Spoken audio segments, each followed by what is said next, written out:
For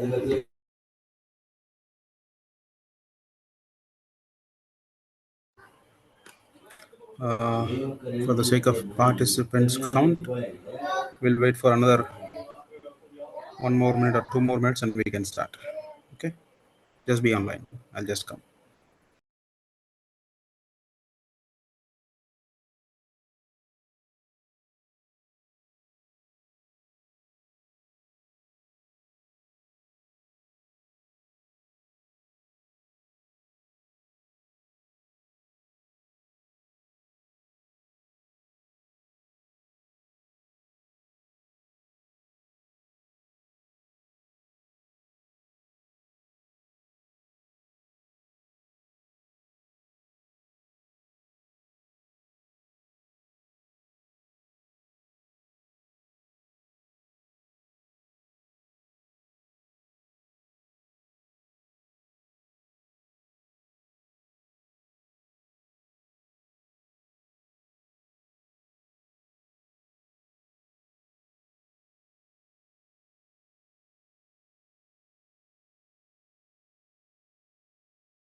Okay.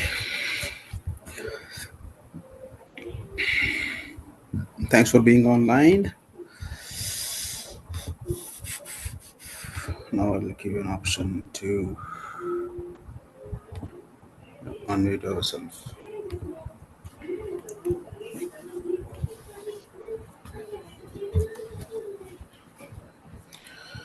Okay.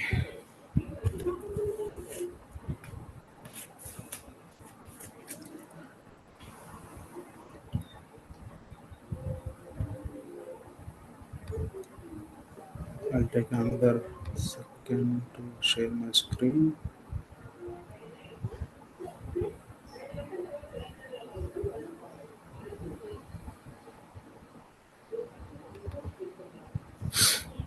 Okay, before getting to the topic, how many of you familiar with PPEs? Have you heard about PPE, which is nothing but personal protective equipment? ఎంతమందికి మీకు PP గురించి తెలుసు? Yes, sir. Okay. So what are the various things will comes in when we say PPE? Hand gloves, goggles, chemical suit, Okay. safety suit,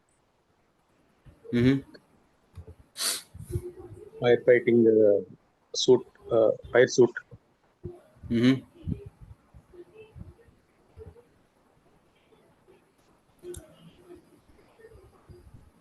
which minimize our risk from hazards. Now I'm asking about what are the, I mean, various types of PPs.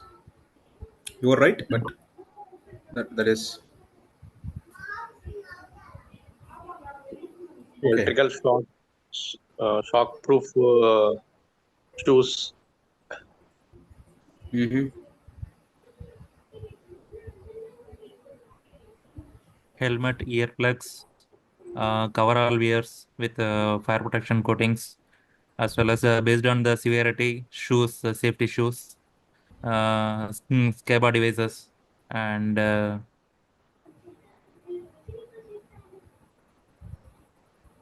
Mm-hmm.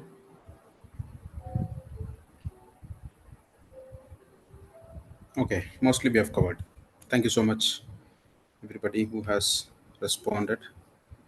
So basically, when we categorize these personal protective equipments, broadly, we can make them into two partitions. One is respiratory and non-respiratory. Am I correct? Any other category we can do? Broadly, these are the two categories. So when we say respiratory, which is purely protecting us, I mean, not protecting, which is, I mean, somehow which is helping us to reduce our exposure to the certain airborne contaminants or certain chemical vapors or contaminated air. That is respiratory equipment. Mostly it will be from the dust mask or from basic general mask to the dust mask,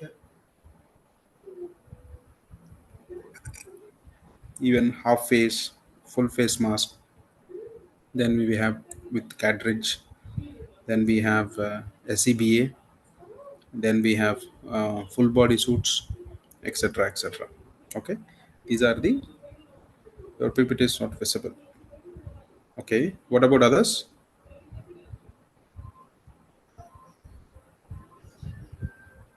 PPT కనిపిస్తుందా? Is it visible my presentation? Yeah. Okay.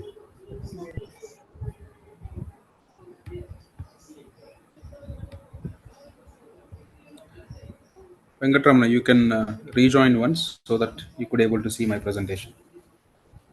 Others are able to see it.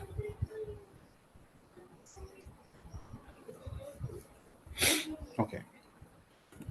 So in the next category, which is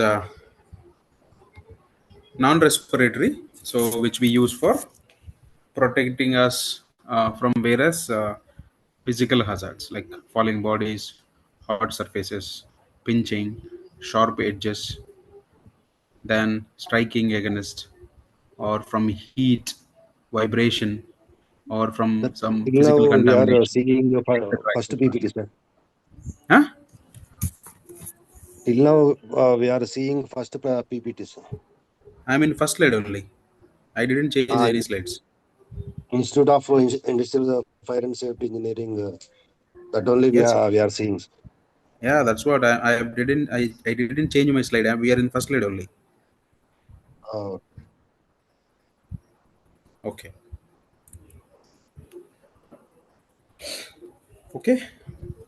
So non-respiratory will be apart from respiratory, whichever the PPEs. I mean, some of our friends have mentioned gloves, helmets, etc.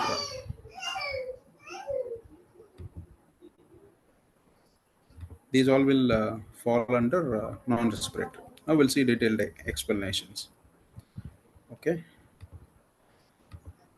So this is also covering in the same IS 106, which is Industrial Hygiene Occupational Health.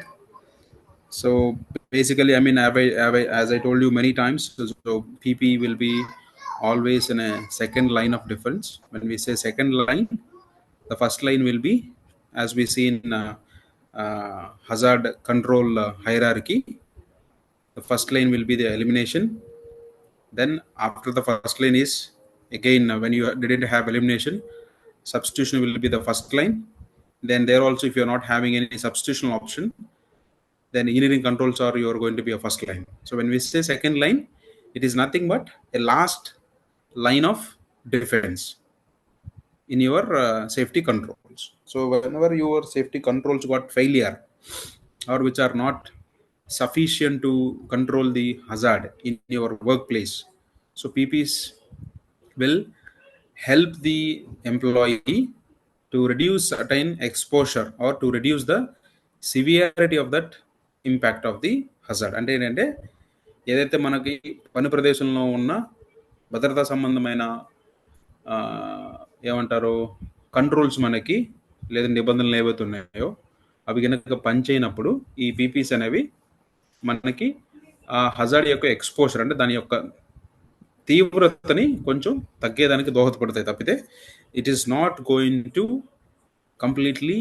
Eliminate or prevent the impact of the hazard. అంటే పూర్తిగా తొలగించలేదు అటని చెప్పేసి eliminate కూడా చేయలేదు. So అక్కడ ఉండే ప్రమాదాన్ని కూడా తీసేయలేదు.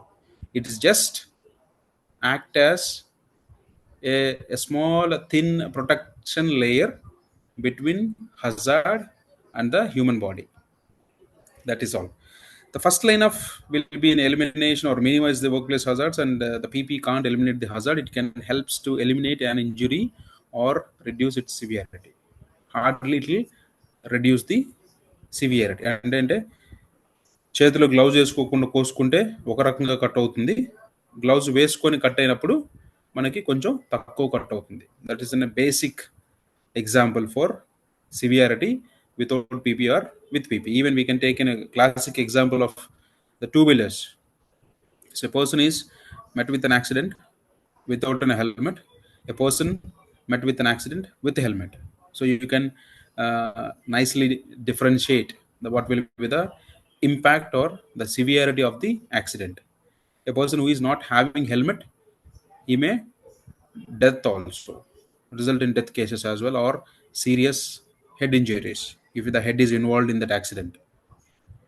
Other case, maybe he would have survived.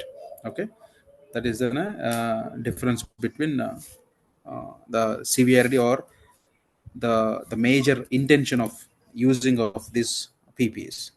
So again, a PP is nothing but personal protective equipments. It is only supposed to be used for your personal protection, not for other uses. I would have seen the people use for multiple purposes these gloves or helmets. Helmets basically they use for handling some water, especially in the construction sites. You will see the helmets are useful for multiple purposes, even for cleaning it. Maybe they use it as a classic mug for taking the water. They use it as the same helmet for using to take the water to mix the concrete, etc. It is for multiple purposes, but basically the intention of PP is to protect the person who is using it. It should be very clearly communicated to your all the employees. The need and limitations for any incident or accident prevention work, engineering control is the best control, and the aid of personal protective equipment should be the last resort or a supplementary control. Nevertheless, the importance of personal protective equipment is not less. Its scope and utility have been tremendously increased during the last few years, and also wide varieties of such equipments are available in the market. So, as we said, for the prevention of accidents in a workplace, engineering controls are the best controls always, because most of the hazards will not have we can't able to eliminate because of the customer requirements, or we can't able to given a substitution option because there is no substitution for that material. That's why we always say engineering controls are the best controls and PPs are the last resort. So when we say last resort, this is the last remedy or a line of defense where people can be survived or people can be safeguarded to an extent. It can help. Then now awareness has been increased a lot. So when we talk about the EHS awareness, if you compare with the last 15 years, now we are in 2025. If you compare with 2015, so the awareness levels are completely different. Even The availability of PPEs, number of brands, or the varieties of PPEs are completely different. So in 2015, there is simply in construction industry, I can say it is completely hardened. I mean, most of the MNCs would have used, I mean, the basic PPEs like helmet, shoes, and some gloves, or hardly single line at safety belts. Nowadays, if you see the safety belts are evolved, we are getting the double line ads with full body. Then the PPs are different. We get so many varieties of PPs. Even females, those days there is no PPE. Nowadays we are getting helmets for females also for carrying the weights on their heads. That is how it is evolved, and also the availability of market also it is increased due to uh, uh, the drastical awareness which given in the industries, and this requires proper selection and quality and utility for specific purposes. The problem is not for the availability, but it is the of its use by workers on the shop floor, particularly in country like ours, where the majority of the workers are illiterate, not safety consciousness, and also not trying to wear such equipments. The problem become more acute, mostly in small and medium scale factories. So when we say it is not about buying the helmet which look like a helmet అంటే helmets కొనాలి అంటే okay helmet లా కనపడితే చాలు. It is not like that. So it is having some purpose, so it should meet that requirements, and also it should have such a quality. Basically we prefer ISA mark helmets as an example. And also the problem is not for availability, it is for the use. So once you purchase a quality PPE, the second question is how your people are using those helmets. Not only the helmets, PPEs which you have provided, whether they are using it for the right purposes or not in the shop floor. Basically, as we know, in our country nowadays, the safety awareness has been increased drastically comparing with the previous years. And also, we need to give a training on the usage of the PPEs and also the maintenance of PPE. Very badly. So even helmets and also some of the nose masks which will have comes with the filter, so those should be handled and also cleaned and kept properly to avoid any biological contaminations. Okay, the training should be given. And apart from this, so all MNCs or the companies which are doing it at scale, they don't have any such issues. Mostly, we used to see the problems which are with the MSMEs or the medium scale industries, where they are mostly unorganized. They don't have any standard management systems like ISO 45001 or 14001 or ISO 9001. 9001 will everybody will have, because that is a basic certificate to set up a manufacturing process or product, because customers will ask for that certification.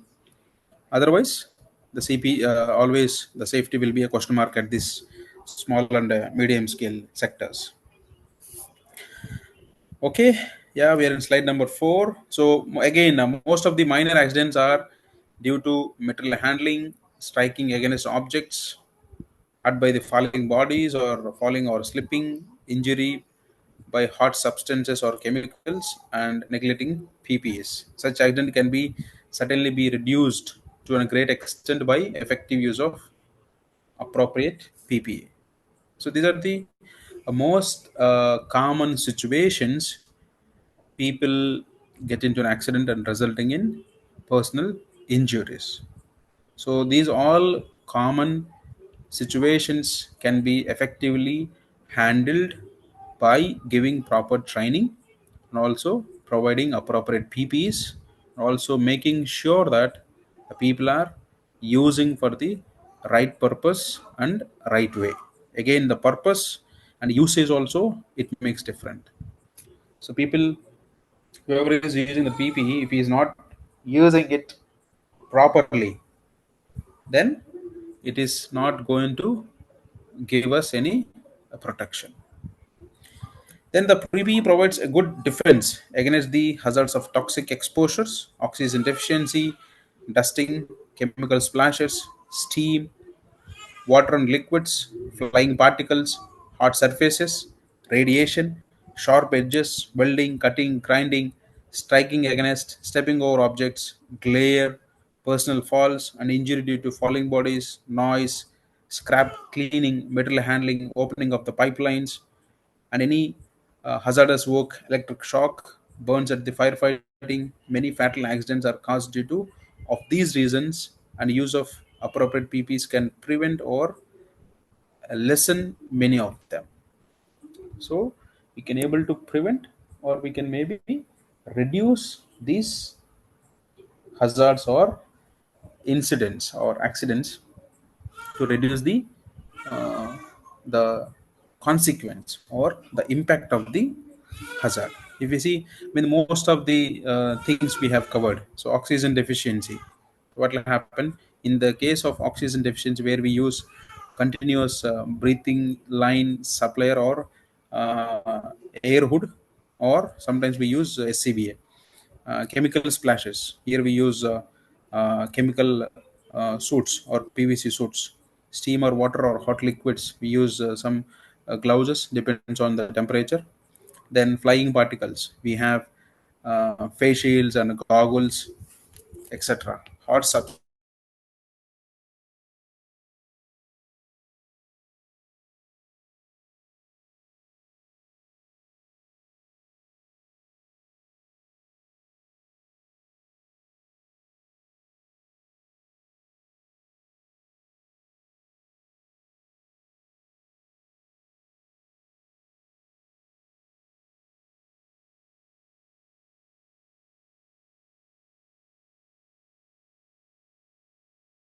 is also matter.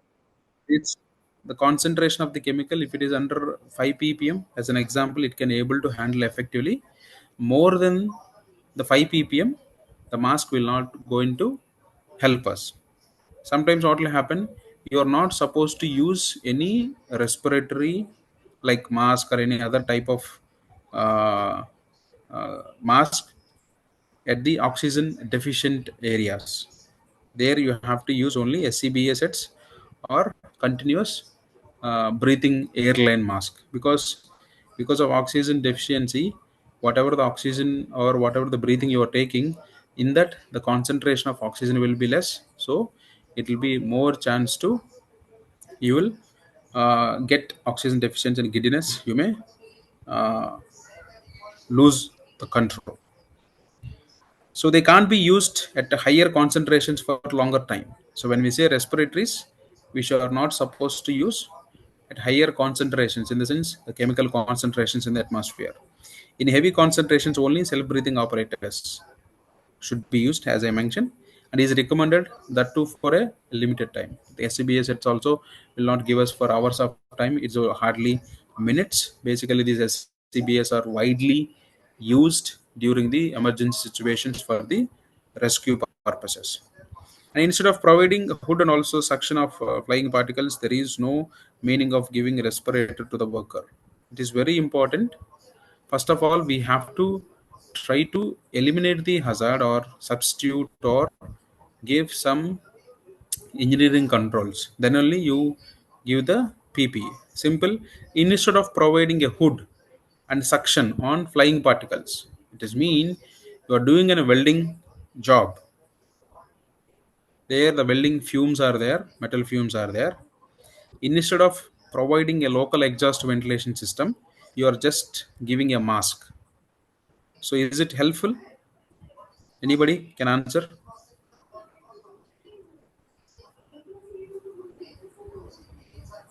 Local hood plus a respiratory mask, only respiratory mask. There are two scenarios. Scenario one, there an employer provided local exhaust ventilation system at the welding booth. Additionally, he has given a nose mask. In scenario two, he has just given only nose mask. Which is the safest condition for a worker? Scenario First, one or scenario two? First one, scenario one, sir. Why? I say scenario 2 is better. Why it is scenario 1? అంటే already exist fan sir what is Fumes will be exhaust and little bit fumes will go nose mask through respiratory. Okay. The protection given to him with the particles.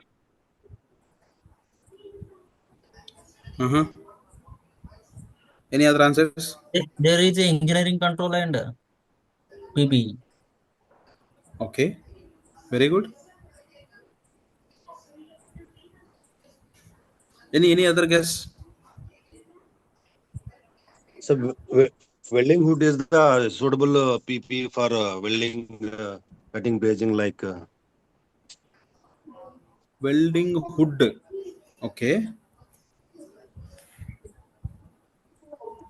that is preferable and suitable PP in welding and Okay. cutting and Fine, Naresh. No, we are given as two scenarios. We are asking for the comparison between the two scenarios. Which scenario is suitable? That is fine. Welding hood. Okay.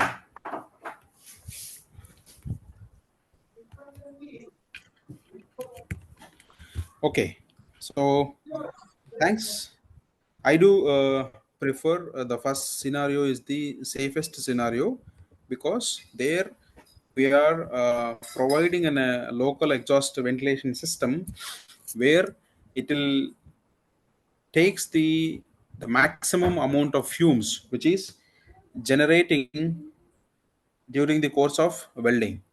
Then over that you are giving a PPE which are the fumes which is escaped from the local exhaust ventilation system. Those fumes can create a health hazard or health issues to the welder. So from that, to protect the employee, we are giving an additional mask. So that always we have to look for how you can able to eliminate or substitute or how you can uh, take the people away from the hazard. So away in the sense it is not mean that okay, welder will do take in a 20-meter welding rod and he will do welding. No. So how you can make such a gap to the extent of exposure అంటే మనము వర్కర్స్ని ప్రమాదంలో ఉన్న పరిస్థితుల నుంచి ఎలా వాళ్ళని దూరంగా పెట్టొచ్చు in the sense how we can avoid the exposure of the people. Instead of providing a guard or grinding a wheel, it is meaningless to provide a eye protection to the work. It is again a classic example. So we used to have the angle grinders, 4-inch angle grinding machines. So for the grinding machine, there will not be any guard for the grinding wheel. Simply they will give an eye protection. They'll give an sunglasses or eyeglasses. So again, it is not going to help us. So definitely it should have a guard that is going to maybe even sometimes even the guard is there also, if the wheel breaks, some portion of the wheel can come and hit, but not completely. It is not going to give any worst case.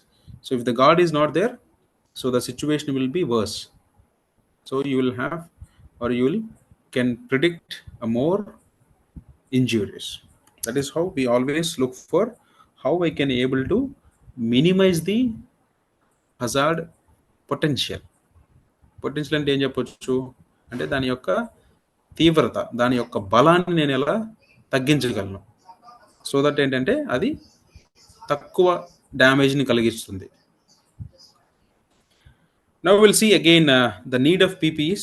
So everybody, we are now we would have come to an end point that so PPEs are must required to protect ourselves from the hazards which are there in and around. So one is the need of PPE to be well judged from visual and foreseeable hazards. Then accident experiences. So based on accident experiences, once you taken a bike, so if you fall down from Anybody, I mean, everybody would have fallen from a bike at least once.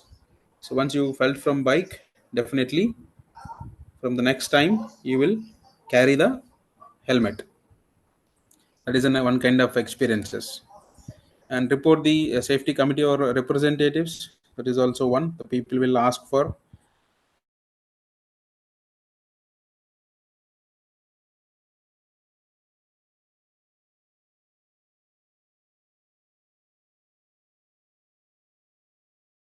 There you will write, okay, activity.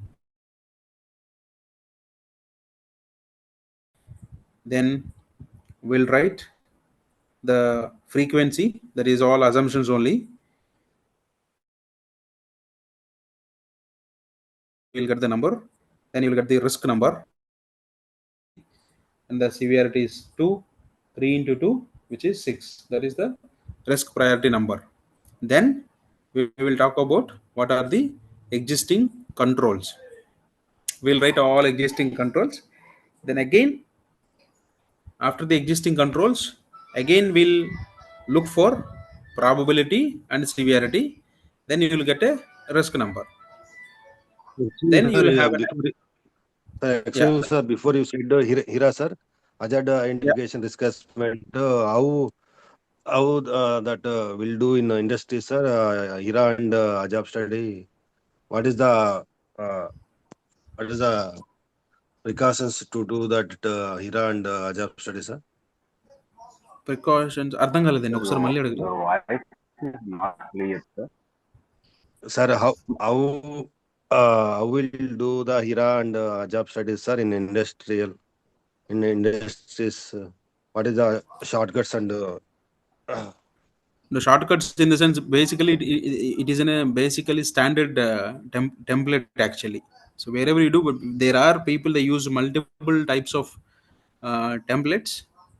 So for doing Hira and Hazab, as I mentioned, Hazab, there we need a multidisciplinary team. So when I say multidisciplinary team, you will get multiple departments will be involved, from technical safety, process safety, instrumentation, maintenance, projects, and even external expert will be there. For conducting Hira, a safety person who is familiar with your operations, and also we can take our process people, and also we can take workers also to make this Hira. Okay. So in Hira, basically what will happen? First of all, you will list down your activities. So what I do is, if time permits, just a second. you well known aware of Hira, sir? Sorry, You well known aware of Hira, sir? you're asking me. You know aware of Hira, sir? Yes, I know.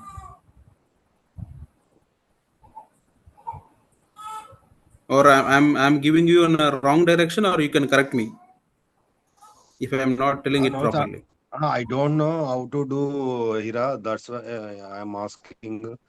In Okay. industries, Hira and Ajab studies, some critical in the safety department. That's why I'm asking. Well known about the Hira and Ajab study. So, Okay.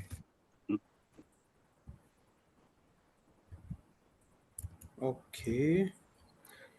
So with the people permission, I have less. We have only 1 minute of time. So what I do is, I'll just create one sample template here, so that for the sake of people, we will see after the break. It is in a basic template. Don't compare with, if you're already working in any industry, don't compare with my template is like this or my template, your template is this, etc. So it is in a basic template we'll create, and we can discuss after the break. Okay.